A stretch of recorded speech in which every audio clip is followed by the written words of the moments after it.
চামুগুৰিত ভয়ংকৰ পথ দুৰ্ঘটনা ৰাজপথৰ ওপৰতে কেইবা লুটি খালে বাহন দুৰ্ঘটনাটোৰ ফলত ৰাজপথৰ ওপৰত বহু দূৰলৈকে ছিটিকি পৰে 18 জনকৈ লোক এই ভয়ংকৰ দুৰ্ঘটনাত 18 জন লোক আহত হয় আহত 4 জনৰ অৱস্থা অতি সংকটজনক নগাঁও জিলাৰ চামুগুৰিৰ হাঁচৰা বৰালি গাঁৱত সংঘটিত হৈছে এক ভয়ংকৰ পথ দুৰ্ঘটনা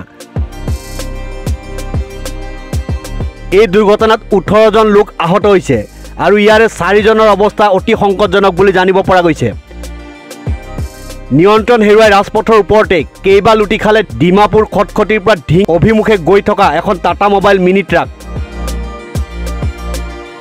ঘটনাটোৰ ফলত ৰাজপথৰ ওপৰত বহু দূৰলৈকে ছিটিকি পৰে মিনি ট্ৰাকখনত থকা 18 জনকৈ শ্ৰমিক 4 জন লোক গুৰুতৰভাৱে আহত হয় লোককেইজনক সংকটজনক অৱস্থাত ততাতয়াকৈ লৈ যোৱা হয় নগাঁও অসামৰিক চিকিৎসালয়লৈ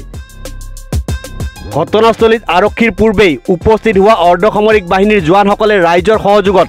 আহতসকলক উদ্ধাৰ কৰে কেনেকৈ আৰক্ষীৰ চকুৰ সন্মুখেৰে মিনি ট্ৰাকসমূহত উন্মুক্তভাৱে একাধিক লোকে যাত্ৰা কৰিব পাৰে সেয়া এতিয়া ৰাইজৰ বাবে হৈ পৰিছে চৰ্চাৰ বিষয়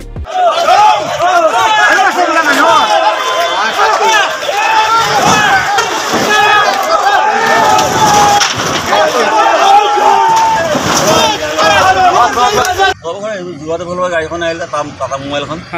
আৰু তাতে মানে 8 টকা 12 লোৱা হৈছে মানে ঘূৰি পেলাই পৰিও